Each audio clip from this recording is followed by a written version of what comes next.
People think democracy is about elections every 5 years.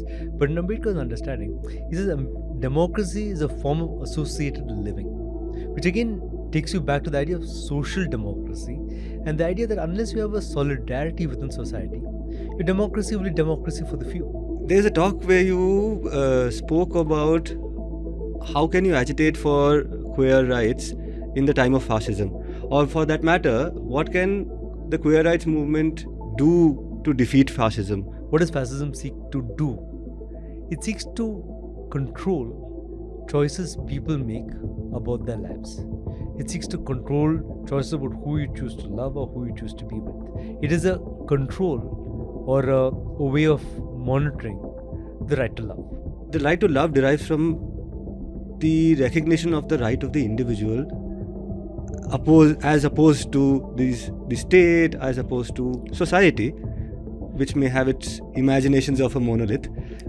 The fact that these are about individual rights. So there is an important point of intersection over there, because all of these minorities are essentially talking about their right to be different. When somebody is telling you who you should love or how you should love, that's an infringement of a personal, very intimate realm of choice, and it's an infringement of your right to dignity. In a similar way, when you are marked out on grounds of your caste, or humiliated on grounds of your caste, that's again an infringement of the right to dignity. If you're forced to shout Jai Shri Ram, it's a violation of your dignity. When the other chap is suffering, I should be moved by that suffering. What caste does, it prevents that. Right? The other person is responsible, doesn't matter. Right? So you have to be able to cultivate that public conscience. So in my understanding, right, Ambedkar is also very invested in the idea, how do you transform a way of thinking? We can never say torture of a political revolutionary is wrong. We can only say torture is wrong. Which case, it may be a right wing, it may be left wing, it may be a person with ideology, but torture is wrong. That's the human rights philosophy. Freedom of speech, assembly and association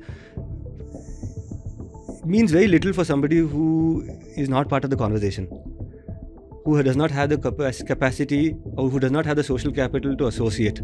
How will people give up the wealth that they have? Should they be forced to give up their wealth, which is the communist answer, or will they give it up through an appeal to their conscience, which is the Gandhian answer? I think you've given, so far what I've heard from you, the most sympathetic reading of Gandhi I ever heard you give is today. Ever. The most influential ism in the country today appears to be Hindutva.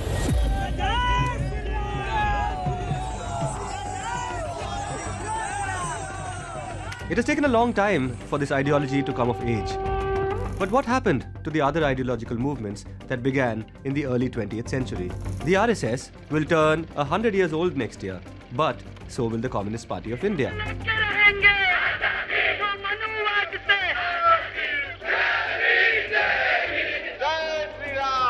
Ambedkarism, Marxism, liberalism, Dravidianism, feminism, Gandhiism. What role are these great big isms of the 20th century playing in the 21st century? What relevance do they have today? I'm an atheist in the same way as I'm an a-leprechaun. Why have there been casteism existing in the country still today? Feminism, by definition, the belief that men and women should have equal The rights. nature of the system is to be as mean and rotten as you can, to try to maximize profit. I'm Sudipto Mondal, and welcome to this episode of What's Your Ism? Hello and welcome to What's Your Ism? I'm Sudipto Mondal. Before I start today's show and introduce you to the guest, I just want to give a shout out to all those people who've been writing in with their comments on the YouTube link. I just want to make it a little easier for you from now on. I'm sharing my email ID. Please write to me. Tell me where I'm going wrong, what I could have asked differently, people I could have interviewed, things I could have asked. My email ID is sudipto@thenewsminute.com. That's sudipto@thenewsminute.com. Now, for today's guest, we have somebody from Bangalore, from somebody who's straight down the street from where our office, the News Minute office, is. He's a human rights lawyer, a queer rights activist, a scholar as well as a organizer. Arvind Narrain, thank you for coming on What's Your Ism? Thanks, Sudipto. Thanks for the invitation. And this question of what's your ism to an Arvind Narrain is a very, very broad question because of the many, many, many things you did. I kind of fumbled over there trying to list out those things. So, human rights law, there is this entire engagement with the Nas judgment between 2009 and 2018. You were engaged with this entire question of decriminalizing love and the central question of queer rights, and in that. And now you're the president, the Karnataka state president of the PUCL. That is something that I found a little surprising. I'll come to that and where your engagement with PUCL comes from.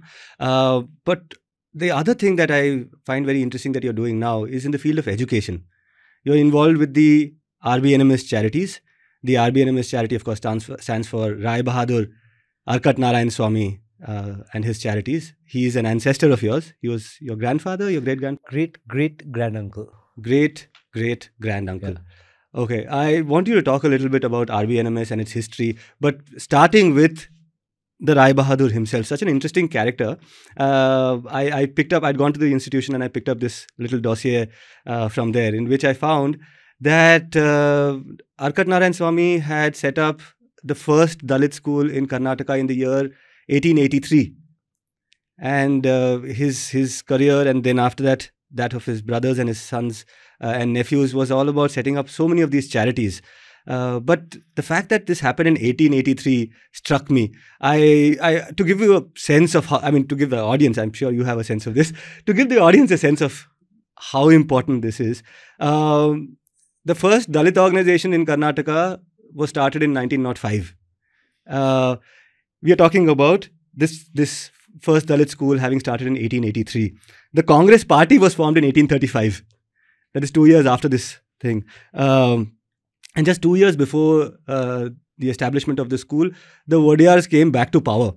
So the British had for a period taken away the power from the Wadiyars, and they had installed their own administration. And then in 1881, they give power back to the Wadiyars. The Wadiyars and their patronage gives this boost to this character called Rai Bahadur Arkat Narayan. Rather, he was Arkat Narayan Swamy.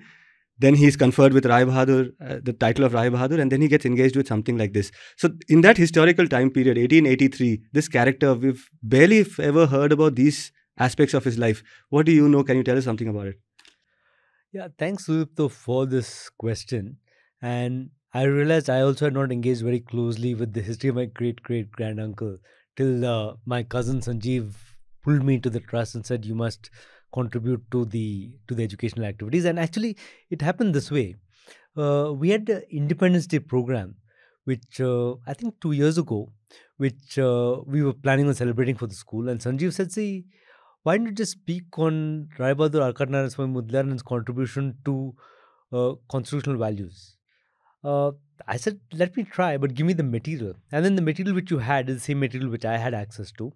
And my eyes were really opened because we knew that he was a great-great-granduncle, but nothing really beyond that. And as you rightly said, what I found out is he was a man who became very wealthy through building of the various construction activities, dealing with arak, as well as having a furniture shop, selling foodstuff and utensils, moving from Chennai to Bangalore, etc. All of that he did. And that, I guess, lots of people might be wealthy. And so, out of the lots of people, some people will have a philanthropic impulse. And at that moment in time, as you rightly said, in the 19th century, if you have a philanthropic impulse, what did you do? You'd contribute to building a temple. And which he's done also. He did that. He established the Chatram, which actually, that's another story. But you look at the Chatram, it's a very, in fact, I was there just yesterday, it's a very modest Chatram. No big Gopuram or anything. It's a very modest little This is also in structure. Alsur. It's next to the school, actually. The same school that we're speaking about over here. Yeah. Okay. So this school, by the way, is in Alsur. Yeah. Alsur is this very old area with a lot of history behind it. Anyway. Yeah. So what I realized is that he established the Chatram, but he also has established in educational charities. And he established the first school in the cantonment area for Indians in English. And as Sudipto, I think many of our viewers particularly from the Bangalore context, will all be students of St. Joseph's, St. Baldwin's, St. Germain's, and all the schools we all grew up with. But we should never forget, they were schools meant for Europeans, not for Indians. So the first school for Indians in the English medium was RBNMS. That's the first kind of a contribution that he made. And again, it shows a certain kind of a courage, certain kind of a vision, which is great. But in a sense, you're also representing the wider community you're from. I mean, you're representing your elite, you're representing the wealthy, and all of whom wants access to education. That makes sense. As you rightly said, the way he took several steps forward is establishing the first school for women in the area, which again, at that moment in time, as you're indicating, education for women was not on the priority. The independence movement had not begun, as you rightly indicated, and it is the independence movement which got women into the public sphere. Before that, you open a school for women or girls. And then he opened the first school for Dalits, what's called the Tirukulata school. That I thought was profoundly the most unique contribution he had made. Because look at it this way, again, the documentation which you have indicates how the Parayas were dealt with in the presidency at the moment in time. The sense of contempt and revulsion which the all other castes had towards the Parayas. And so I was thinking about it. I said, this man is unique, but I'm sure other people in his family would have said, why are you bothering with working on Dalit education? But obviously, he worked against his community to say, I'm going to establish the first school for Dalits. We don't have the documentation on this. I'd love to have, of course, if we had the documentation to find out what motivated him. Can I hazard a guess? Story, yeah. So here I'm thinking is a monarch or a king, okay, who is a Shudra king. And here is a person knighted by that Shudra king who also comes from a non-Brahmin community. So Rai Bahadur Arkat Narayan Swami is a Mudiliar. And across Tamil history, you have this contestation between the Mudaliar and the Brahmin. Some would even anecdotally say that the entire term Mudalayar, it comes in Tamil, Mudalayar means who is first? Mudalayar. Okay. And that term itself is a contestation of the Brahmin hegemony in a sense. I think you're right about that. That sentiment. Sorry. Do you think that so the non-Brahmin sentiment also, by the way, in the Mysore state, in a political sense, is sparked by the fact that there is a contest between the non-Brahmins who are let's say Kannada-speaking natives of Vokkaliga or Lingayat extraction, who have a problem with the bureaucracy which is entirely made up of Tamil Brahmins. And then this entire non-Brahmin movement starts in Mysore. Further, there is reservations for non-Brahmins and all of that. But this sentiment, do you think, of extending the non-Brahmin solidarity to the Panchama or the person who's outside the village or the untouchable, you think comes from there? Because Adi Dravida as a term was already formed by then. You had Ayotitas and all these people already contemplating on these issues.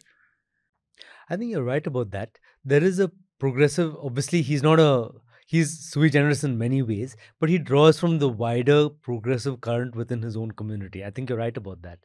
And there is that wider progressive current within the Mudiliar community, which is critical of Brahmanism. And that's what he draws from. And that's again part of, I guess, my history, which I wasn't fully aware of till we had this Independence Day program, which we called Professor Ravi Verma Kumar to come. And he came in, he said, all this time I thought you were a Brahmin. He looked at me and said, I said, so what did I do? And then he said, no, I mean, this is your history. Why have you never spoken about this part of your history? The fact that there's a progressive current in your community, which needs to be talked about, needs to be brought forward, So that's when I realized that there's a lot about my own history which I didn't know about. And so I think you're right about that. Right. And this history now, being rediscovered after this passage of so much of time, couldn't have been discovered at a better time. You're talking about constitutional values, you're talking about young people imbibing that in a generation that has perhaps not encountered it in their curriculum. What are you doing there? I want to know what you're doing with the actually charities. The point which I was, which is where my story began, which is when Sanjeev asked me to do this talk on constitutional values and Rai Bahadur Arkat Narayan Swami Mudiliar. That's when I was making those kinds of connections and looking at what are the values which he stood for and what are the values which we are fighting for.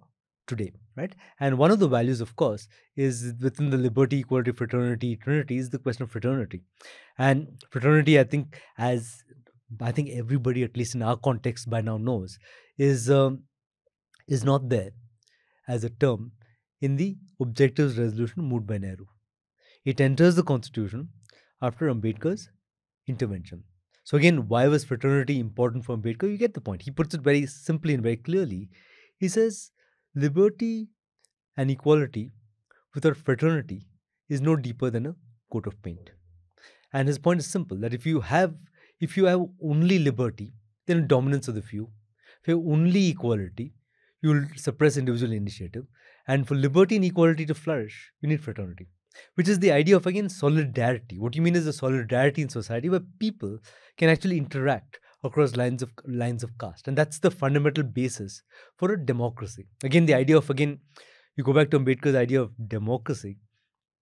He says, again, people think democracy is about elections every 5 years. But in Ambedkar's understanding, he says democracy is a form of associated living, which again takes you back to the idea of social democracy and the idea that unless you have a solidarity within society, your democracy will be democracy for the few. So the vitality and the centrality of fraternity is what you get, which is what we need to take forward in the Indian Constitution. And I think that's the value in a sense which was articulated in the 1880s by Raibadar Narrain Mudiliar. Right. In 1883, right? 1883, it was an exclusively Dalit school. Now, I did visit this school, the RBNMS facilities, and Sanjeev Narain, who's the person who runs the daily affairs over there, and he has the. He says something interesting. He says 90% of the cohort is from Dalit / Adivasi, Dalit Bahujan, let's say Adivasi, perhaps not Dalit Bahujan, Muslim, Christian. This whole catchment around the cantonment, which is, you're talking about a Nijipura, you're talking about what, a Murphy Town, a Gautampura. These are the places from where young people are going to RBNMS. And he says 90% of my cohort is made up of the Bahujan population or the subaltern population of Bangalore. And then Sanjeev goes on to show me this world-class swimming pool, these great cricket pitches, this great football pitch. And how he shows me that. I mean, I asked him, how are you able to fund this? And he says, well, we have a fairly large or a paying cohort as well, which is around 8 to 10%, 15% of our crowd is actually rich kids. So my question to him was, why are these rich kids coming to a school where 90% of the kids are from the Bahujan backgrounds? And then he takes me to see these facilities. And he says, this swimming pool, Nisha Millet comes over here. In this cricket ground, some of the top cricketers of Karnataka come here. In this football ground, a Chetri comes. Now, that is the tackle and lure, in a sense, where you are trying to create a fraternity by, a certain bit of some incentive somewhere, some encouragement somewhere else. These mixtures of coming up with cohorts, just in the formative years of a person, we talk about individual rights. The individual growing up in an ecosystem is also what you talk about, right? How does that? How difficult is that in a place like? Perhaps one example one can share is this time's Independence Day program was again because of the involvement of people like Vinay Kumar and others. It was done in the RBNMS facility. And it was interesting to me because, this program has happened in the past in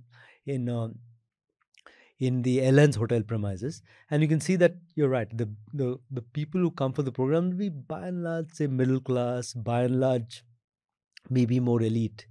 But the RBNMS ground, because its catchment area, as you're putting it, draws in a different kind of a grouping. So the grouping there was very diverse, who attended the Independence Day program. So I think the school, by its location, can actually facilitate that conversation across lines of diversity. So that potential is very much there. So I would say that the school again this would be the interesting point today, take forward that value of fraternity, where you're talking about people from diverse sections actually coming together. That's the potential it has. Again, we shouldn't get too carried away and say that's happening, but that's the potential which can take forward. Okay, last thing about this in this section about RBNMS. I mean, what do you think is a curriculum for change? There's so much of our time in the last few years has been taken up with this question of curriculum, how we read our history, how we read our civics, how we read our, how important do you think curricular aspects are in this bringing up the new citizen? It's a good question, and I don't have it in front of me, but the RBNMS has a vision statement. No, not in respect to RBNMS, but generally as a thinker. Yeah, but it links up the vision statement and the mission statement.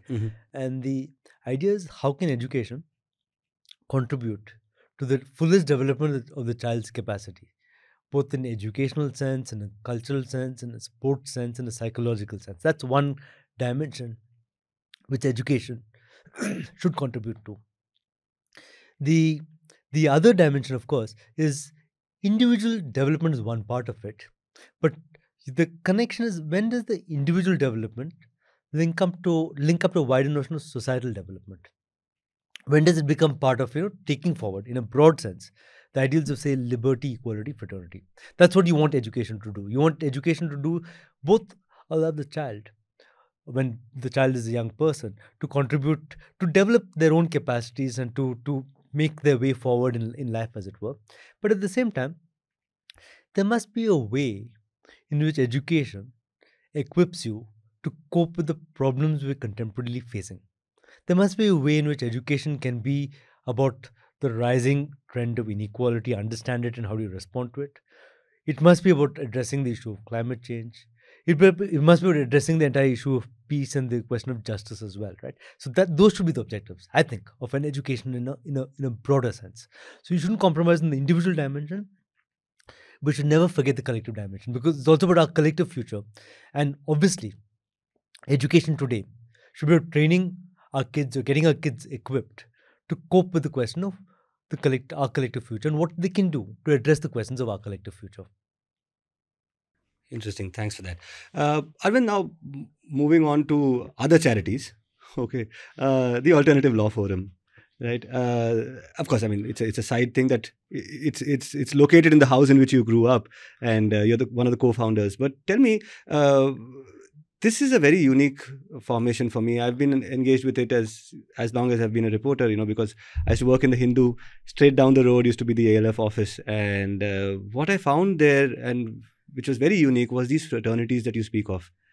If I wanted a dipstick survey of civil society and what it's thinking about a variety of issues in Karnataka/Bangalore, I spent a week in ALF. Everyone from every movement has come at least once and gone in a matter of, over the course of a week.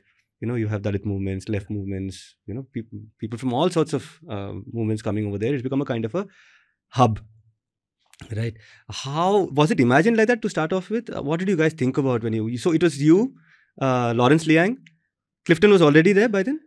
No, at the initial period, there was myself, there was Lawrence, there was Rupa, there was Purna, and a couple of other people who were involved at that moment in time. Clifton joined much later, the ALF. And a couple of points. I think one is, ALF is imagined from the very beginning as a collective. And I think that's been integral to its survival and strength over, now we're marking the 25th year this year. And why I say that is, even in the question you asked, you didn't say you're the founder of ALF, which is, I think, an important point. Because ALF is not associated with any single person. That's its strength. That's its strength. There's no founder who overshadows it and says, this is my organization and I have full sway over it. You go to any of our colleagues now and speak to them, they have a full sense of ownership. They say ALF is theirs. And that's the important thing ALF has done, which has nourished different generations to come in and take ownership and possession and love of the place. Everybody loves the organization because they feel it's their organization. I think that's one key strength. Because I feel in terms of the model, explain to me, how does this work? In terms of technicalities, there's a pass out period, correct? You stay for a few years and then you have to leave? It wasn't nothing as structured as that. Okay. I think it just happened to be the kind of both the structure in terms of the fact that it's a collective, and the fact of the individual strengths of the mentalities or the outlooks of people who were there, who felt that, it's important for us to, and of course, our advisory board, Mr. Arun and others who said that, you all guys have to move on and make space for younger people. It was more a advisory board, of course. There's no mandatory thing, but we took that advice very seriously, saying it's very important because we want the place to survive, we want the place to grow, we want the place to be associated with new energies and new people, not just same old faces again and again. So that strength, I think it's achieved, over the years. That's an important strength. Your second point is there have been other organizations which provide legal support to marginalized groups and communities, which is one part of what ALF does. But ALF also functions in a sense as a public space where we host a Friday forum with discussions on a range of events. And as you indicated, a range of civil society groups feel comfortable coming and sharing and coming and being a part of processes within ALF. So I think we've benefited enormously from that. Just as you say that you've benefited by coming there, I think we're benefited by you coming there because, there's a way in which that connect happens. And it's unique in the sense it's got a semi-public place kind of a feel where people feel comfortable entering and sharing and just being in a space like that. That's not every office where people feel that sense of comfort. So I think that's the public space or semi-public space dimension. Not just as hangout, but around, say, discussions is what facilitates that interface with the wider public as far as ALF is concerned. It's also, I've noticed over the years, of highly stressful and an extremely underpaid engagement. This ALF engagement is something that people look at as a sort of a rite of passage in the human rights world, but over time they move on and it's not sustainable. And that I think should also. Do you think we should talk about the stressors of life in a place like ALF, the kind of 247 cycle that you work with? There is an exodus of Northeast people in Karnataka, in Bangalore. The ALF lawyers are running around. There is a crackdown on, saying illegal Bangladeshis. ALF lawyers are on the ground. So the burnout. I think, it is a challenging space. There's no doubt about it. But it's a choice people make to work in this kind of a space. And I think the strength, of course, is that it's not ALF anymore. ALF, there's Manthan law, then there's Samta law, range of other lawyers are doing this kind of work. So there's a way in which this legal energy or legal imagination has multiplied itself, in the span of time over the 25 years. So that's I think ALF is just one part, of a wider really ecosystem of resistance or ecosystem of alternative thinking, or how we choose to frame it. And the question of, I think it's a good thing if people leave, only for the reason that younger people with newer energies come in, and that's the strength which I think it has managed over a period of time. The question of should people be paid more, etc., that's a continuing kind of a battle within. And again, structures ALF is a collective. Decisions are taken internally about how we work these things out. So yeah. Right. Now the ALF by design or by default, I don't know which one, is an extremely political space in terms of you're not a political party, but you have people with different political leanings who have been across time part of ALF, and these are also, as they are disruptive. In terms of the conversation cannot be a monolithic one, right? I can't imagine any of conversations in ALF at any point in time being a monolithic conversation or a unidimensional one, because there are so many participants in that conversation. And you've had, of course, there was a period in which I think it's that 2009-ish, that period where the entire thing was about queer rights. You became a hub for that kind of work. And in fact, people would say ALF has just become an LGBT organization. Right? And then you had a Clifton kind of a character, right? Who was, even in aesthetics, quite a Che Guevara-like, this football playing revolutionary, and there's a point in which you see it getting pulled in that direction, where more and more left-oriented causes are being taken up. Then you had disruptions of the feminist in the organization. So these are both disruptions, now in hindsight perhaps constructive, but when these disruptions happened, can you recall it anecdotally, these different phases of ALF? Can we break it down into different phases? Because in the beginning, it seemed very inspired by PUCL kind of a model, which is that, we just doing human rights lawyering work and some amount of scholarship, but it was very political in different phases. Yeah, I think the point of ALF has been a collective. So the energies have come from that, where we have valued each person's contribution in terms of the passions and the energies they bring to the task. And sometimes it's true that you've been working on an issue for some time. That person is not that the ability to take that forward is not as strong because that person is not there. Because ALF, again, how do you sustain a collective? A collective can only be sustained if the person is passionate about the work that they do. If the person is not passionate, it's very tough because you can't have a top-down command structure in a collective. In a collective, the two don't go together. That has its strengths. It has its weaknesses.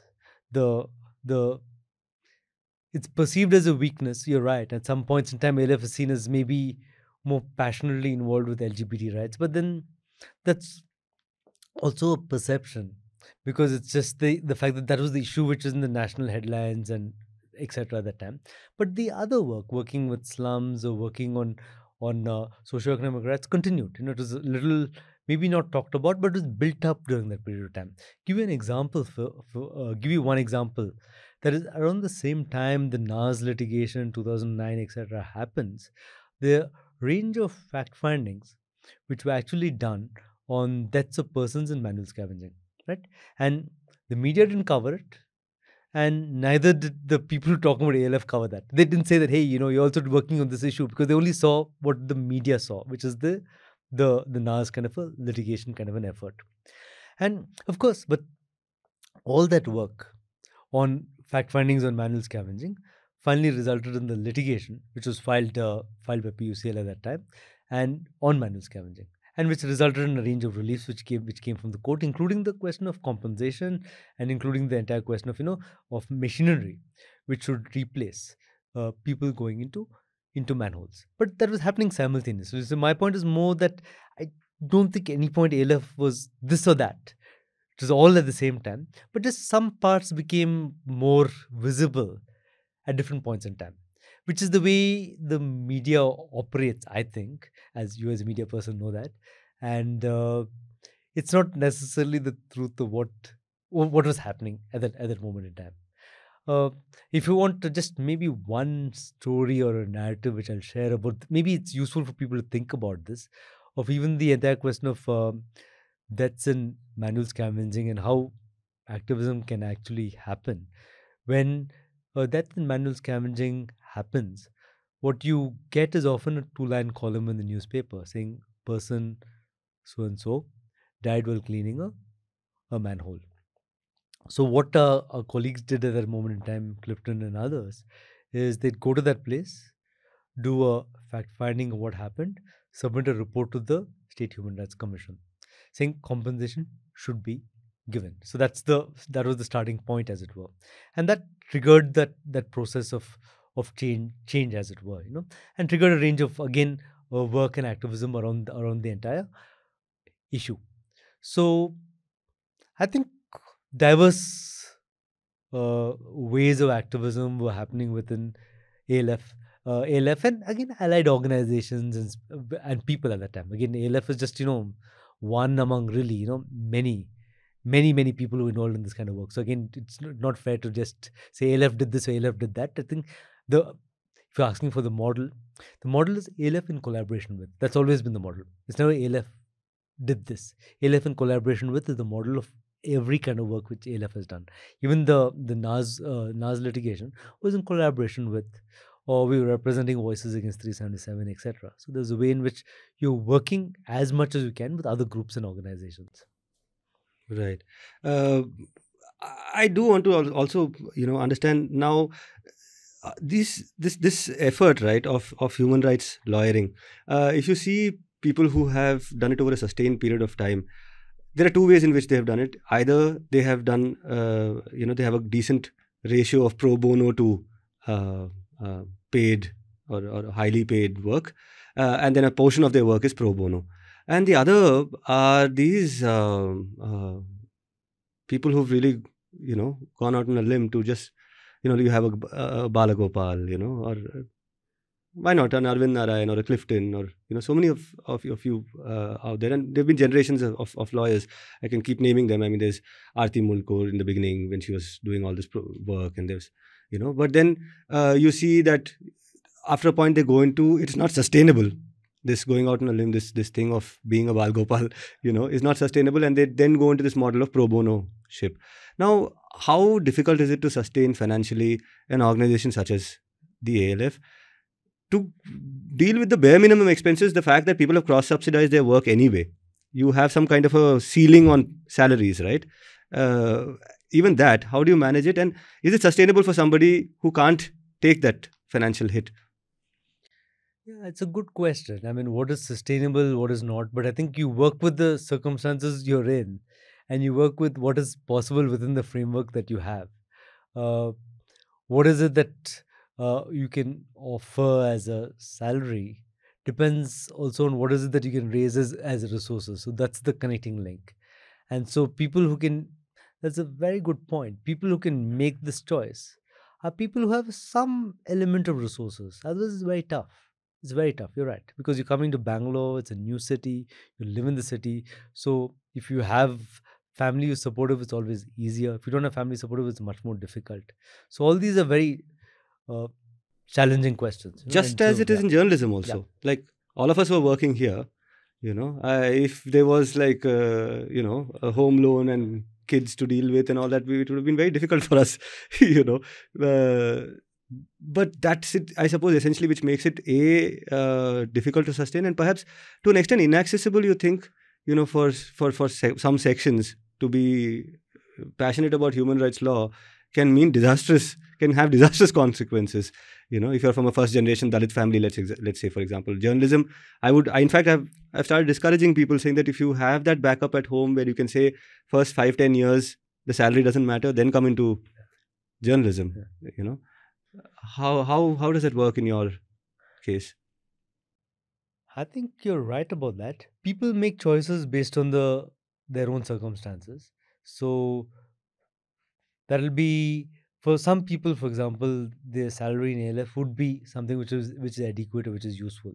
Other people, maybe doesn't help solve your particular situation as far as home is concerned. That's a choice people make. So this is what you have to offer. If you can take it, you take it. If you can't take it, you can't take it. Either way, there's no judgment. That's all one can do, And in an ideal world, of course, what you should be able to do, I think, is think in terms of some kind of a scholarship model, some way in which you support, right? Maybe an internship for a period of time for people who can't afford to do this kind of work. For example, I mean, some places like the Asim Premji University, they had this discussion for some time of doing, of encouraging people to take to practice, right? And they, of course, have resources. So what they should do, and what they should ideally do, is have a scholarship for people who want to do this kind of work, precisely from the backgrounds you're referring to, saying we're giving you a monthly allowance of such and such amount, for do the work that you want to do. And no strings attached. You want to do other work, you do other work, but this is to do this kind of work. But that's, again, it's an interesting question, but that's a thing in terms of thinking about, say, a broader issue of support for marginalized groups within a broader ecosystem of funding, and that's, I think, an important question. And unfortunately, we haven't cracked that answer, either within or in the broader ecosystem of this kind of work, Right. Now, speaking of answers that we haven't cracked, I mean, that's what this discussion is generally about. If we can raise some questions, if we can provoke some thoughts. Speaking of questions which are unresolved, I picked up on this very interesting conversation you were part of. I want to move now into your LGBTQ queer politics and the things you've been engaged with. There's a talk where you spoke about how can you agitate for queer rights in the time of fascism, or for that matter, what can the queer rights movement do to defeat fascism? And many derivations thereof, saying that, why take on fascism in the first place? Why should the movement take on? So set the ground first, and I'll hopefully have some supplementaries. But this question itself, why should people from an existing marginality who have the challenge of organizing their own people, why should they be bothered about larger struggles? See, one might be a kind of almost a pragmatic response. The pragmatic response would be that what has been the impact of what you call fascism on LGBTQ communities in the world over, right? And you go back to Nazi Germany, we all know about the Nazi persecution of the Jews and the Romas and the disabled people and the homosexual community, right? And so the idea of the Nazi or the perfect Aryan type meant that the homosexuals had to be exterminated as well. So there's a way blonde, in which white, and cishet. Yeah. So that famous, which everybody quotes, which in fact I quote at the end of the book, right? The Pastor Niemöller quote. First they came for the Jews, I did not speak up. They came for the communists, I did not speak up. When they finally came for me, there's nobody left to speak up. That's one kind of an answer as to why, as LGBTQ communities, as queer people, we need to be concerned about fascism. That's one kind of an answer. But I think perhaps the other answer would also be look at what is fascism seek to do? It seeks to control choices people make about their lives. It seeks to control choices about who you choose to love or who you choose to be with. It is a control or a way of monitoring the right to love. And the right to love is the more fundamental right, which the queer movement is very concerned and very passionate about. And the right to love, again, you go back to the Navtej judgment. There's a place where the then Justice Chandrachud makes the point. He says the right to love is not just a right for the LGBT community, it's a right for all of us. And so that's the point being that when you're advocating against 377, you're advocating for the right to love. The right to love is really you're challenging the criminalization of unnatural sex, or what the law calls carnal intercourse against the order of nature.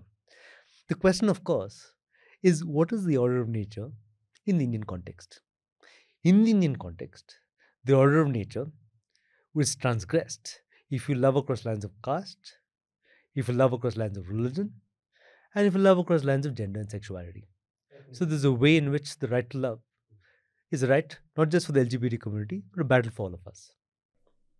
Endogamy, right? The entire concept of endogamy, and the fact that if love were to be a river, endogamy is this artificial dam, which seeks to kind of control love and sexuality and things like that. Now, that's an interesting point of intersection that you pointed out to, right? Which is that yes, there is this right to love, and how this right to love is something that becomes essential for people of all kind of marginalities. But from a constitutional point of view, and I want to draw you into that if I can, which is that the right to love derives from the recognition of the right of the individual, as opposed to the state, as opposed to society, which may have its imaginations of a monolith. The fact that these are about individual rights. So there is an important point of intersection over there, because all of these minorities are essentially talking about their right to be different in the way they assemble, in the way they practice and profess, whatever it is that they believe in. The other concept, Arvind, and this is something you speak about a lot, and you speak a lot about Ambedkar and his contribution to the concept of dignity, right? The concept of humiliation, and you cited in this talk about what trans communities or what queer communities can do against fascism. You cited the example of Chelsea Manning, right? This standout beacon of human rights activism, because in the end of the day, and Assange of course suffered, and all of that, but nevertheless, the fact that the fount of this movement for transparency, for accountability, came from somebody from that kind of a marginality, It gave it a certain moral force in those courtroom hearings and things like that. But dignity doesn't mean the same thing to each of those people who can associate with that term, who can identify that term and say, hey, yeah, that means something to me. But what it means to you is very different. How, therefore, do you bring about solidarities? Because that's a theme of all of your work, to build these solidarities. It's a great way to think about it. You say right to love, but right to love, in a sense, comes within the broader, as you're saying, a broader rubric, right? And the broader rubric could be the right to life. But what you're saying, which I agree with, is it also comes under the right to dignity, right? And again, you go back to the question of what do you mean by dignity? One dimension of dignity is your right to make decisions about your personal, intimate life. Obviously, when somebody's telling you who you should love or how you should love, that's an infringement of a personal, very intimate realm of choice, and it's an infringement of your right to dignity. In a similar way, when you are marked out on grounds of your caste or humiliated on grounds of your caste, that's again an infringement of the right to dignity. If you're prohibited from entering a certain space because of the caste that you come from, there's an infringement of your right to dignity. If you're prevented from marrying across lines of caste, and the infringement of your lines of dignity. If you're forced to shout Jai Shri Ram, it's a violation of your dignity, right? For a Muslim man, so many times. So that thing, right? Yeah, go on, please. Yeah, absolutely. So again, you reference the Constitution, and if you go back to the Puttaswamy judgment, it makes the argument quite powerfully, I must say. If you read the privacy judgment, which is Puttaswamy's the privacy judgment, it talks about, when you say privacy is not what you'd call a zonal notion. It's a decisional notion, which means it's not just about what you do in the privacy of your bedroom. It's about your right to make decisions about your personal life, including your right to choose your religion, your right to choose your food, your right to choose your identity, your right to choose your sexuality, your right to choose your partner. All of these things come within the question of privacy and dignity. So privacy and dignity are very closely linked in the constitutional imagination. So in a sense, what I'm saying, what we're saying, is that your battle is to preserve this value of dignity.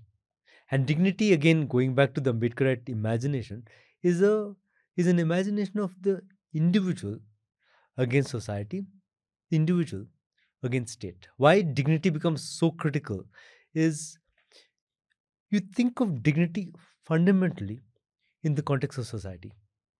Because society imposes upon you often a level of humiliation, which we don't recognize enough. Again, when you say human rights, and you talked about the human rights notion, what we learned from Ambedkar is society is a fountainhead of humiliation.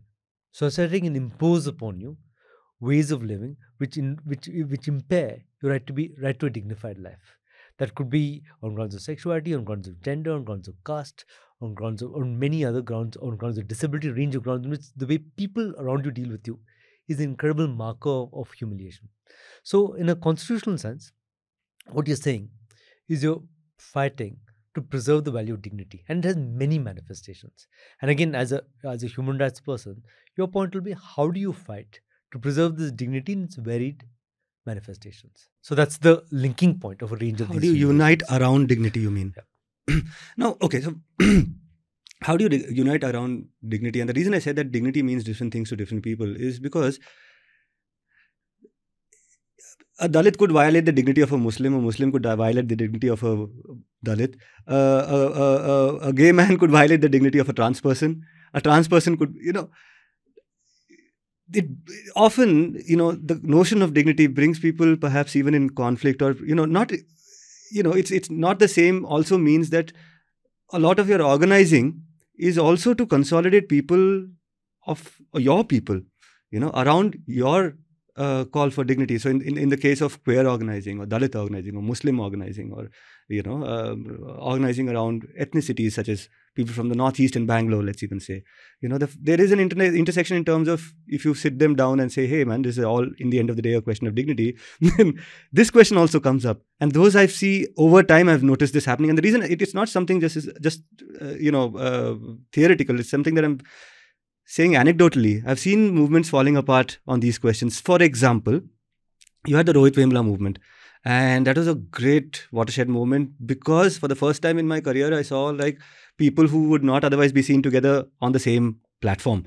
You had queer rights activists, you had people from, Kashmiri activists, Northeast activists, all of the Karthik Bittu Kondaya, who's from Bangalore, he was one of the faces of that movement back there for a brief while and all of that. And then what did it come apart on the question of the fact that the dignity of A was violated by B in that same formation of people whose life has been defined by indignities heaped upon them. How much of a problem do you think this is in building solidarities? Because you are in your book also this. Okay, by the way, guys, you must read this book. This is India's Undeclared Emergency. It is 2 years old now.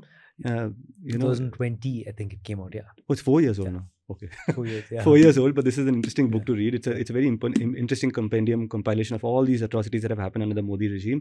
And Arvind's obsession in that, or like real thing that he's grappling with, is how do you build solidarities? In this appeal again to the queer community, you talk about what can queer communities do against fascism. So in that scheme of things, how do you build these? It's a good question. And you're right. I mean, it's easy to say what I'm saying, but it's more difficult to get that done in practice, right? Because the ideas, again, of people coming in conversation with each other, or groups of people coming in conversation with each other, and each one learning to appreciate the humanity of the other. That's the challenging space one is in. But I think we've come a long way, as you yourself indicated.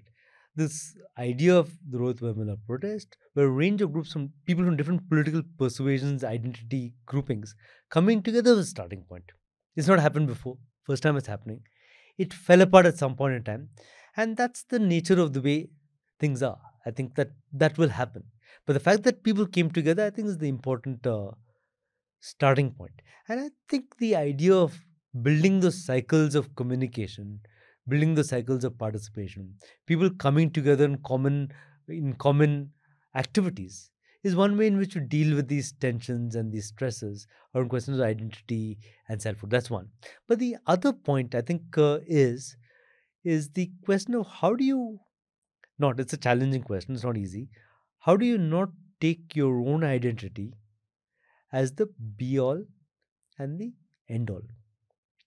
How do you leave a little space for the fact that people need time to learn and to understand as well? That is, you understand that this is the first time, speaking from a queer rights perspective, this might be the first time that people are actually grappling with the fact that the people who are gay, lesbian, bisexual, or transgender, in the course of that, they may make mistakes, they may misgender, they may refer to in terms which are problematic, right? One must have the space to say that mistakes can happen, and there is a space for learning. There's space for growing together on this point.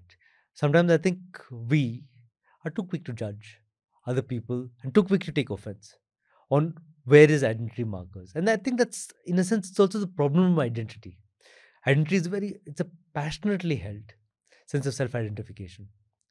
And the more passionately held it is, the more you feel that it has to be defended against any form of an attack. I understand where it comes from. I understand the passion which it evokes. I understand the emotion which it evokes. But at the same time, how do you leave a certain space for a sense that, it's okay, people can make mistakes, and there's a space for honest conversation. There's a space for moving towards some wider imagination. So I think somewhere that question of wider imagination is important. So you can allow space for mistakes which may happen in the course of conversations one has with other people. Again, easier said than done, but that's the imaginative horizon we need to move towards. Interesting you say that, because when it comes to humiliation, see, if you look at the Atrocities Act, there's a component dealing with the physical violence, but the entire point of an SC/ST Atrocities Act is that for the first time it recognizes the concept of indignity and humiliation. Humiliation is a concept that otherwise, avachya shabdagalali baidru, which is a standard statement in any FIR where somebody has bashed you up on the road. Avacha shabdagalli, which means what does it mean in racing? Which in unspeakable words you were abused. Yeah. You were abused in unspeakable language. Okay, so that's the standard. But language, Arvind, would you consider that is a vehicle for humiliation? Literally, I mean, language is the favorite vehicle of humiliation, right? And in a sense, I'm in complete agreement with you on that point. Yeah. And in this somehow people from identities, essentially, where some identities might have been reclaimed. Let's even say, right? So somebody saying, "Yes, I'm a chamar. I'll do chamar rap." Yes, I'm a hijra, and I will assert myself, with this set of this lexicon, let's say, this vocabulary, and this attempt to break the grammar of language, break the patriarchal grammar of the heteronormative patriarchal grammar of language. This is an effort, I would say, from many ends. Women are trying to do it. Adivasis are trying to do it, saying, we are not, what do you call that? Janjati, what? Vanvasi. We are not Vanvasi. We are, so many other ways in which people are trying to look at language, and it acquires a certain sanctity, right, over a period of time, that you can't use certain terms. And, I don't know if you have picked up the glossary that we came up with. So Ragamallika, my colleague, and a few others, we, in collaboration with the News Minute, we had this glossary of terms. I want you to answer this question of dismissal of the question of why you've obsessed with language, and what is this woke culture and all that, and this very interesting development since NAS. So if NAS was about decriminalization, the Chennai High Court accepting that glossary in Tamil and saying that this is an ideal set of terms of to be used to address LGBTQ communities. The courts engaging with the question of language. It is a very important thing now, and who knows going forward, if a slur is a crime in an SC/ST Prevention of Atrocities Act, a slur may be a crime somewhere else. These are the directions in which we are moving. At that time, should we be making concessions? It's a good question, and I think one way to think about this is the material politics and the symbolic politics, and the fact that while we address the question of the symbolic, we should not be consumed by it. We should also have the space of the mind, the time to address the questions of the material. On the question of caste again, I think the overwhelming violation of the entire issue of, for example, manual scavenging should be on the top of our minds. That's something which we should not lose sight of. And that's the only caution I'm drawing. I'm saying that sometimes we can get drawn into the battles of the symbolic. Or land, like Teltumbre often talks about. The question and forget the questions of the material. Be it the question of land, be it the question of manual scavenging, be it a range of material violations which are forgotten. Again, I'm not at any level saying that the symbolic does not matter. It matters deeply. But I think my point is a more narrower one, which is when we were talking in the context of intersectionality, and intersectionality assume that people come in good faith, right? And people come in good faith and they're grappling, trying to learn. And I'm saying in the context of colleagues or comrades who are trying to learn, we must have a little bit of a space for mistakes made. That's the limited point I was making. No, that's an important point, to sustain this ALF kind of a formation, let's even say, because these are conversations. When I said disruptions, some of these disruptions that I've noticed, in ALF or in those civil society circles, threaten to at some point take the horse away from the cart, to make them go in different directions. But then somewhere, this thing of keeping it together, that we're fraternity. All to have a sense of where I completely disagree with your opinion on LGBT rights, but we're on the same page on the broader question of fascism. It's not an easy position to hold, because obviously we are very passionate with the issue of LGBT rights, and it's very difficult to converse maybe with people who don't take it seriously. But at the same time, if you are on the same page on the question of fascism, and if you're going to be there on, say, a protest on the Palestine issue, I mean, would my dismissal, saying that I'm not going to engage with you because you're not or with me on the question of LGBT rights, am I doing more harm to my broader cause than not? Is a question I need to think about. I mean, they're not easy answers, but you need to consider it. You can't dismiss it out of hand saying that this is my identity. I don't care anything else. If you're not fully or with me, you're against me. That can't be. Again, who am I to say that can't be? I say that can't. That's not my outlook. Put it simply. But that is the outlook in some way of Yeah. this organization which I want to talk about next. Okay, which is the PUCL. Okay, you are the state president of the PUCL. Now I can catch you on this one. I've always had these questions about PUCL. How did they bring those people together from? So you have So you have a Jayaprakash Narayan, who, against the backdrop of the emergency of in fact, even before the emergency, he had some formations for democracy, and this he wanted to have bipartisan discussions around rule of law, around the normative state. You use this term a lot, the normative state, which is that the state can, the different ideologies can be in power politically, but the state has a certain normative function, which is rule of law, all of that. So Jayaprakash Narayan's motivations I can understand, but then in the mix you have someone like an Acharya Kriplani, who's a mystic at best. Very woozy ideas about spirituality, about Hindu life, and all of these. I could even say probably obscurantists to a certain extent. I don't know if that's too harsh a word. I think it's a fair point. It's a fair point. Okay, then you have this very left-oriented. I would say, to my mind, he is very left-oriented. Kannabiran, KG Kannabiran, who comes from a Telangana context, which back by the time PUCL or things have been imagined, there's already a history of close to a century in Telangana by then of civil rights movements, of these assertions, and lawyers working alongside revolutionary struggles. Okay, and so Kannabiran comes from this thing, and then of course there's this thing of left. PUCL is a left formation, but if you look at the fact that even an Arun Jaitley and an Arun Shourie also were part of PUCL, who were Jansangh, BJP, all of that. What is this thing? I mean, has the history of the PUCL not fascinated you? How it came together, how it has survived so many years? Yeah, I'd answer this question. Okay, the two ways. One is, of course, the history of the PUCL linked up to the history of its origins during the emergency, right? And of course, at that moment in time, the imperative during the emergency was the overwhelming authoritarianism of the Indira Gandhi regime, and a way of bringing together the various people who were opposed to then Congress regime. Times not very different from now. That's the context in which it emerged, right? Yeah. And I think if you want to look at what is the ideology of human rights, that's the question you're asking. I think it's an important question.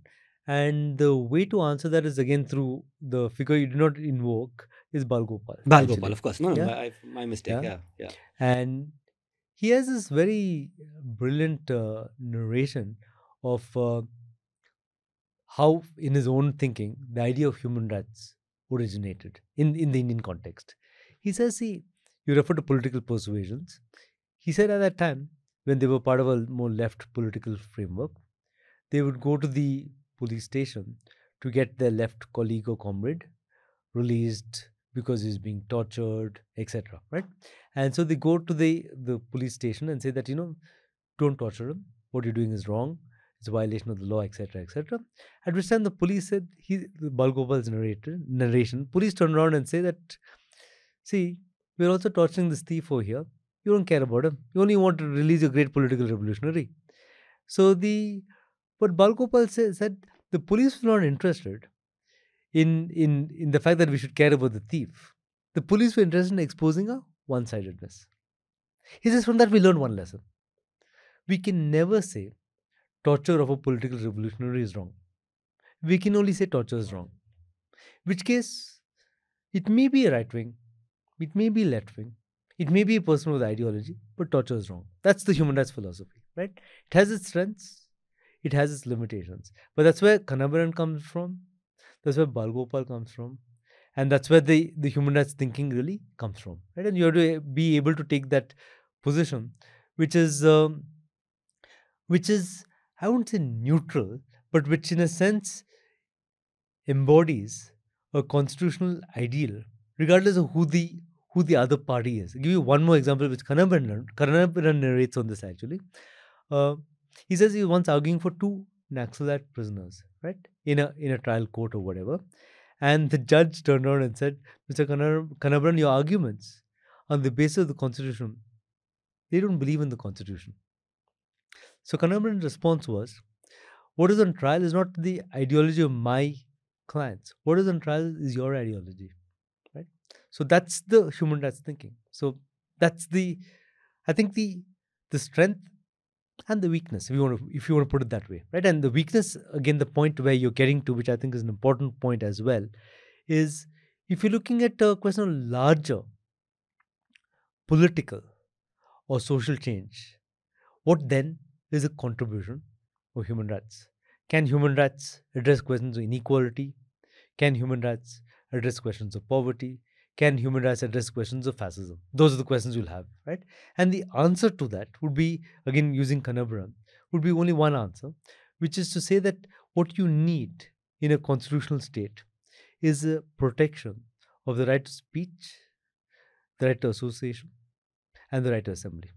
The rest is a question of political activism. But that is a bare minimum, which must be safeguarded, regardless of who the party might be. Are there limits on these rights? There are limits on these rights, right? The limits on these rights, of course, is drawn by human rights law again, where you're saying is your right to speech and expression unlimited? It's not. The limit points of the right of speech and expression is the entire question of, the incitement to hatred, violence, and discrimination, as far as international law is concerned, stands prohibited by law, right? So there's a way in which international law understands what the limits of speech are. Again, if you raise the question, okay, speech and expression, great, PUCL is supporting, what about calls to genocide? Simple answer to that is the Genocide Convention criminalizes the incitement to genocide, or the direct and public incitement to genocide. So the limit points to freedom of speech and expression itself. So you look at it within the human rights lens and say, is the speech protected speech?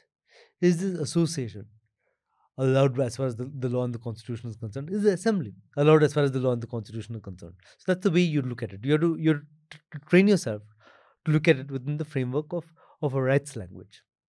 And again, as I repeat one last time, it has its strengths, it has its limitations.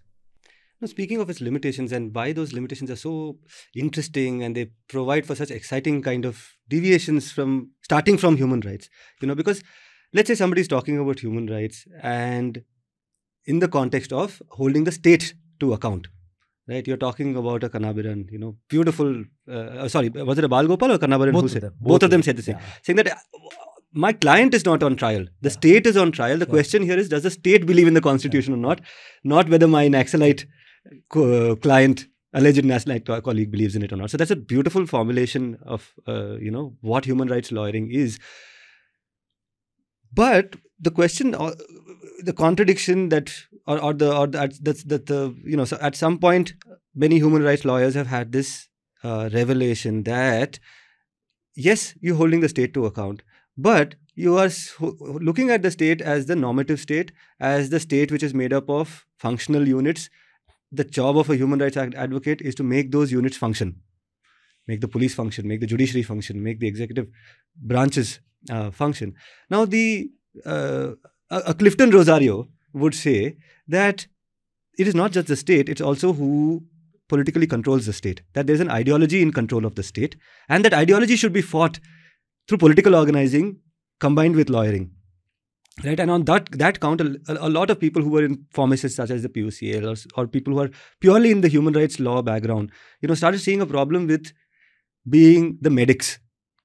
The medics, in terms of there are people who are on the front lines, and then you are the triad center attending to people who are wounded.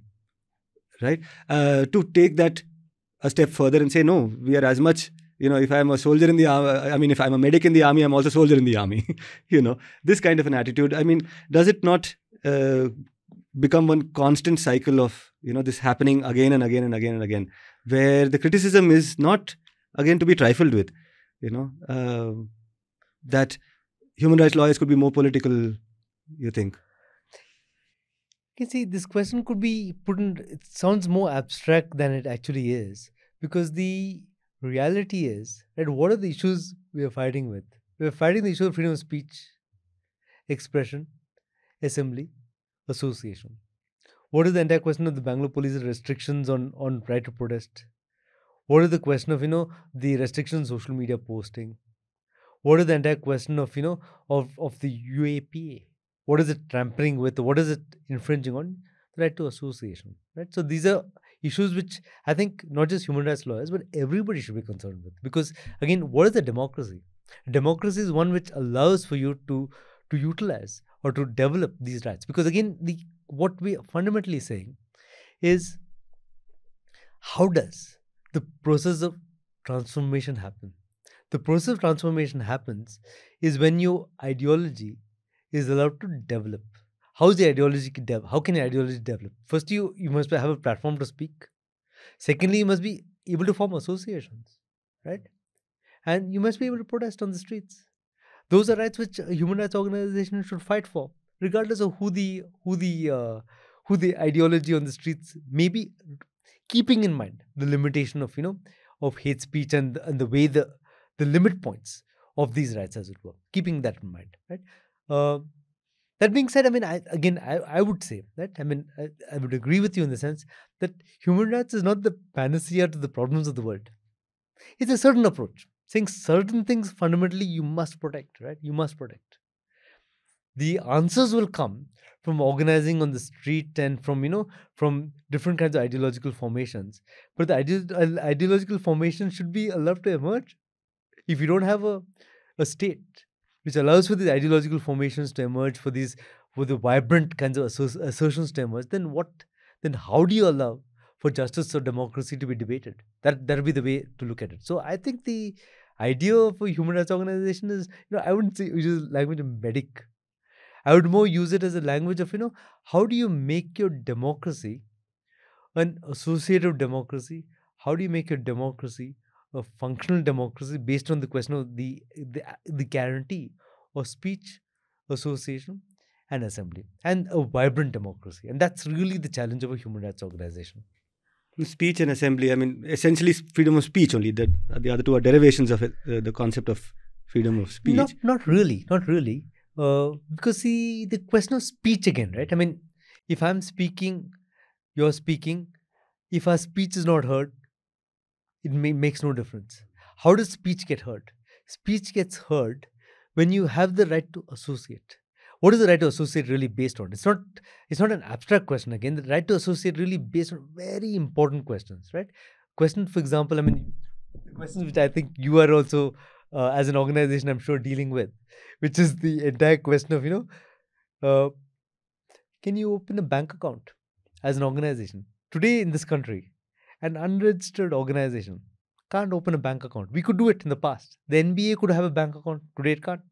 If the PUCL an unregistered association, it's difficult. It's challenging to have a bank account. If you don't have a bank account, how do you form an association? Then forget the other challenges, right? I mean, FCRA, that question doesn't even arise for range of organization. Again, FCRA, right? Foreign contributions. What are foreign contributions about? They're really about fructifying the right to association. You take in place an organization which is an organization of people which is held in contempt for grouping within your own society. Why should you not reach out for funding from outside? I mean, why are you stuck with only what is within the country? What is this entire question of, only within the country, right? So association is a separate right from speech, and it's a very important right? And the laws regulating associations, right from the FCRA to the Societies Act, to range of these laws, to Trusts Act, to the ATG exemptions, all of this, to the ability to open bank accounts, infringe on the right to associate, right? And we can, there's other dimensions right to associate, of course, which is why is association important? When you say you can all speak, it's a meaningless thing to say we can all speak, right? You can speak when you're in association with other people. That's when your voice really emerges, right? Because again, speech emerges when there's a freedom from fear.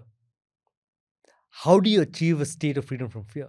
Freedom from fear is linked to the question of 2 people or 3 people or 4 people coming together, because that's when your fearlessness happens. Fearlessness comes from being together, right? And that's association. And assembly, of course, is the question that, again, the right that a large bunch of people getting together and making their voice heard on a larger public platform, right? And that's the entire question of assembly. Sorry, assembly is the third kind of right. So three are very distinct and very important rights.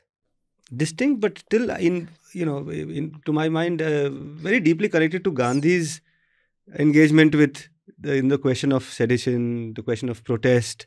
And the reason I bring up Gandhi, of course, is because this is my last segment, if you will. We have touched this 1 hour mark, but this is one thing in which I wanted to actually delve a lot deeper than I will now have time for. But as somebody who studies and probably even, has deep engagement with Gandhian ethos, you talk often about the right to freedom, the freedom of speech, association, and assembly, are three things on which he really took the government to the cleaners, the British establishment back then. Sedition, saying the right to have disaffection towards the government. So the line on that is affection cannot be manufactured or regulated by law. If you feel no affection, you should be allowed to express your lack of affection fully. Right. Now, so Gandhi is somebody you and I have kind of often either disagreed with, passionately disagreed. I think passionately nice way to disagreed. put it. But in some of what I gather from what you've said of over the years, this thing of right to assembly, speech, association is one aspect of Gandhi's contribution. The other thing, you tell me, you speak about this greed, need, and how it connects to sustainability, to some kind of ecocentrism, some engagement with the environment around us. This Gandhi's thing of there is enough for need and not for greed. These are the two things you often say are the standout features of this thing. So I'll offer this provocation, you can respond. So my thing would be that freedom of speech, assembly, and association means very little for somebody who is not part of the conversation, who does not have the capacity, or who does not have the social capital to associate across lines, who's boxed into a certain category and has no option to associate, to assemble. So therefore, this thing of freedom of speech for whom is one question that often comes up, and therefore, is it is it freedom of speech or the ability to speak? The ability to speak is something which goes in a completely different direction, because you're talking about, the Mook Nayak, the person who's not able to speak. That's how Ambedkar came up with that title for that, magazine. The answer is in that question itself. Your answer is in your question, in your provocation, as you put it, right? Ambedkar's entire articulation is really based on ability to publish that particular paper called the Mook Nayak, right? Is the ability to get your word out to a larger public. And you're right. It's very. Why did you have to form the Mook Nayak? Is because the mainstream media, nationalist media, refused to cover anything which Ambedkar was writing and Ambedkar was doing. So what did he have to do? He had to establish his own paper, as it were, right? So the challenge is there. I mean, you're right. The challenge is there. But I would say that, the answer to that challenge is a deeper rooting or a seeding of these three rights. If you look at what did Ambedkar rely on to get his word out? Speech, expression, association. That's the heart of it, That's the heart of it. So you have to protect these rights. And the question of what the law is called content neutrality, right? Human rights activists will say these rights need to be protected. Gandhi may use it for taking forward his thinking. Ambedkar may use it for taking forward another line of thinking, right? But that base right has to be protected. So here I'd have to, in that sense, disagree with you, where you say, what is speech for people who can't speak? So the Kanambaran's response to that is you have to enable speech by those who can't speak.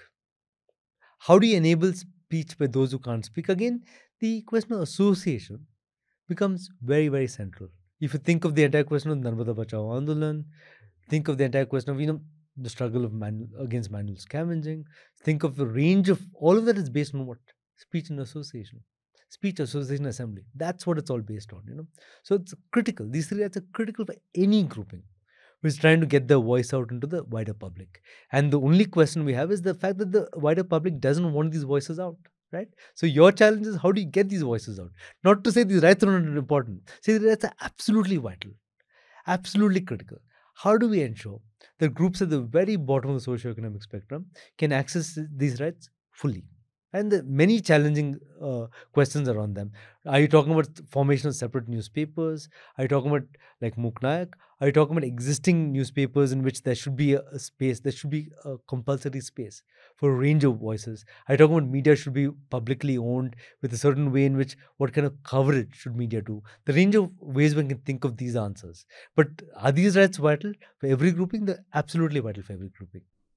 Right. And the second part about, this austere, this thing, right? Now, where we're talking about consumption, if there's, if at all there can be limits to consumption. When you hear Gandhi often talking about sustainability, it's sustainability in terms of greed. Again, there you talk about, when the conversation is about redistribution, when the conversation is about who is consuming, who is over consuming, even climate, if you're trying to connect it to climate saying that this concept is very helpful in conversations around climate justice, even there the conversation today is about proportionality, right? And saying who is the greater polluter and what should their liability be, and historically who's the greater polluter and all of that.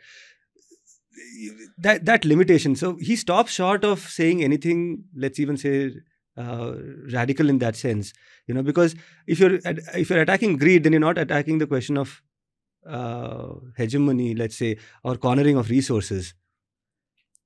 It's an interesting question. See, if you're attacking what again if you were there in Janaki Nair's talk the other day on Gandhi's thinking, what she calls a parigraha, right? The non-possessiveness, right, is the idea which is being challenged, which is being combated, right? And how do you build a culture of non-possessiveness? Again, who is non-possessiveness targeted towards? Not towards those who have nothing. Those are everything, right? So no, you're telling the wealthy to cultivate a parigraha. So that's, the target is clear, not those with nothing. So when you say Gandhi says the earth has enough for each man's need, not enough for each man's greed. Who are the greedy? Not those at the very bottom of the socio-economic spectrum, right? So in effect, you're asking for redistribution, not through a Marxist lens, right? Which is a good critique to make. So the critique is, what, just because you say give up things, will people give up? That's a fair critique to make, right? But who is it targeted at? Is those who are wealthy. And again, see, this is a very important point actually, because again, this is Professor Bakshi's argument. He says fundamentally look at economics, right? Economics goes on the principle that your needs are unlimited and resources are limited. So Gandhi takes a different turn on that. He says the only way is your needs have to be limited. And who is that targeted at? Targeted at the wealthy. They're the ones who think your needs need to be limited. So there's a way in which I think it ties in to the question of redistribution, the question of the means of redistribution. Means are where, I think your point is a fair one, where just because you say, give it up, will people give it up? How will people give up the wealth that they have? Should they be forced to give up the wealth, which is the communist answer?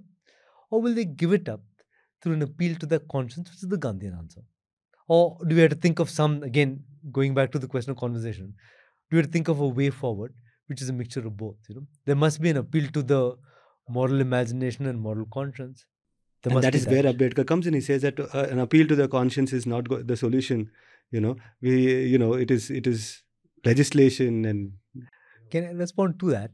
You go to Ambedkar's, again, the conditions precedent for the working of a constitution, right? One point he talks about, which I think a really brilliant point. He says what we lack in this country is what he calls a public conscience. What he means by public conscience, he says that when the other chap is suffering, I should be moved by that suffering. What caste does, it prevents that, right? The other person is dispensable, doesn't matter, right? So you have to be able to cultivate that public conscience. So in my understanding, right, Ambedkar is also very invested in the idea, how do you transform a way of thinking? Very invested in that, which is not to say he's not invested in the law, right? The law, again, what is the law as far as Ambedkar is concerned? The law is a tool to ensure representation, clearly. That's one part of it. The law is also a tool to criminalize a practice of untouchability with Article 17 kind of a thing. The law is a tool to combat discrimination by society, which is Article 15.2, saying that, you can't deny me my right to access a water body in equal rights with every other person. But the law is also a tool to cultivate what he calls constitutional morality and fraternity. So how do you cultivate that sentiment, that sensibility, where the other man matters, right? And that's a very important point. In fact, I think for both Gandhi and Ambedkar, both.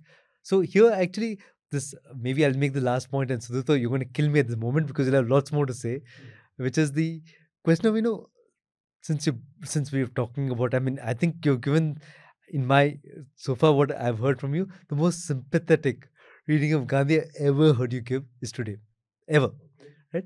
And so the question of, thinking of Gandhi and Ambedkar together, I think is an imperative task, the way I see it, right? And again, this is not me saying it. Going back to Devanur Mahadeva and the Flaming Feet, right? His argument is that he says that we have to be able to think these two, not Devanur Mahadeva, I'm saying D.R. Nagaraj in the Flaming Feet, and Devanur Mahadeva, of course, is making the same point as well. D.R. Nagaraj is making the point of, see, when you say Gandhi and Ambedkar, what is his point? He says they had a public debate, right? What is the point of a public debate? We're having a debate here.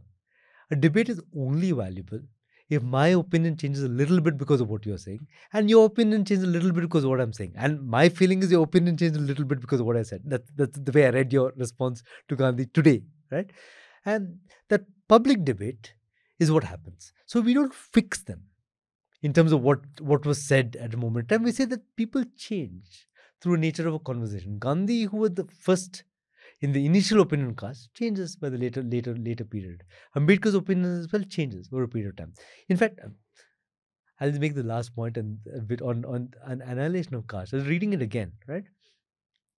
And the point I found, which I hadn't realized till this reading, is he says annihilation of caste is a destruction of faith in the Hindu religion. What is that based on? He says it's based on the question of a faith in the Hindu scriptures, the Dharma Shastras and the Vedas, right? That's what he says. And then he goes on. Of course, Ambedkar is always a thinker who wants to destroy, who also wants to create. He's always saying this needs to go, but something else needs to emerge. So he says that what needs to emerge is a new world based on liberty, equality, fraternity. Where will you draw that from? Where will you draw that new imagination from? And this is something which reading Annihilation of Caste, he says, I'm trying to quote him, he says, I'm not the expert, but I've heard or I've read that it could potentially be the Upanishads, to go back to a reconstruction of what the idea of Hinduism may mean. He says, I'm not an expert. And of course, the final point is, he says, I'm exiting this religion. That's the final point, right? But this small line which he leaves open, saying, those of you all who are within, you can potentially reconstruct a religion on the basis of the Upanishads. Why the Upanishads? Again, you go back to the idea, right? The idea of the Upanishads is the idea that when you say that all persons are divine, then you take a different line. Then caste is philosophically untenable within that framework within the Upanishadic thinking. And Upanishadic thinking again is based on the idea that you question everything, you challenge everything, Nachiketa, that entire line. So there's a way in which the religion of rules, right, which is what Ambedkar is so critical of in Annihilation of Caste, right, might be the critique might actually draw or might actually lead towards the entire question of can you reconstruct something on the framework of the Upanishads? That's again, my point is, it's not Ambedkar's doing that. He's explicitly saying, I'm leaving a religion. So you all fellows are still there. You want to reconstruct. Look closely at the Upanishads and what basis it has to potentially reconstruct the religion you guys believe so strongly in, right? So that's I Okay. think just to add to that point, I kind of agree with that to some extent because of the kind of respect he had for the Bhakti movement, the non-Brahmin movements, the non-Brahmin deities and things like that, and how the Upanishadic thought actually had a huge contributing effect on these various movements. Perhaps the fact that he appreciates this is a result of the fact that he himself grew up in this tradition of Tukaram and all of that back in Maharashtra. But I mean, just this is again, I am not the expert, not a provocation. This is not even a provocation. This is just a reflection, which is that perhaps he had the dual objective of, like you said, destructing and constructing. So while he saw something, he might have seen something constructive here. The reason he left it is also perhaps because he had another option, which is that if the Upanishads are your reference, then he will go back to the inspiration of the Upanishads to some extent, or the reason why Upanishadic thought emerged, which is because of the pressure of Buddhism. So perhaps he said, let's go back there, and I don't know, to the origin of this kind of a dissent within Hinduism. It's interesting, right? It's interesting because when you go back to the annihilation of caste, it's a conference of the Jat Path Todak Mandal, right? It's the people who are trying to say what is the path within Hinduism. So he's trying to give them, I mean, he's very clear.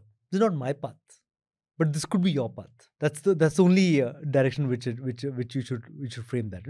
Maybe the multiple paths, and again, which might go back to the idea that working within religion or religious traditions is also an important path forward in the world that we live in. And it's not may not be a path which I may take. It may not be a path you could take, but it's a path which we should have the space for. And the path which may prove more significant than we factor in our conversations today. I mean, my strength is a constitutional way of thinking, constitutional imagination. But I mean, I think the point which you get from again Ambedkar's conversion is that saying constitutional imagination thinking is great, but if you want to appeal to a wider segment of people, there's no way outside thinking of religion. You have to think within the framework of religion, work within the text of religion, right? And so that's a path which is, I think, in the Indian context, is a vital path. So we have to build those solidarities with people who are doing that kind of work. Right. Thank you, Arvind. This is something we could have had an entire session on, and I think we should. I'm just finding my feet in this format. So if you'll allow me, I mean, there is the research, and then there is this thing of facing the camera. So as I go forward with this, I will come back and circle back to this conversation. This is essentially, to me, my mind, a question between separatism and integration. And it's not an either or. At different times you need the separatist, to separate from the mainstream and say that the mainstream is wrong, and then you need somebody to come and say, but then you have to integrate as well. And we will have a conversation on this again. Arvind Narrain, thank you so much for coming. It's been a fantastic conversation. I hope to have you here again. That's all we have now on this episode of What's Your Ism. I'll see you again in the next episode. And that reminder I want to leave you with again, which is that you can write to me, you can mail me on sudipto@thenewsminute.com. Please mail with your comments, suggestions. Who should I invite? What should I ask them? Please leave your comments. Thank you so much. I'll see you next time.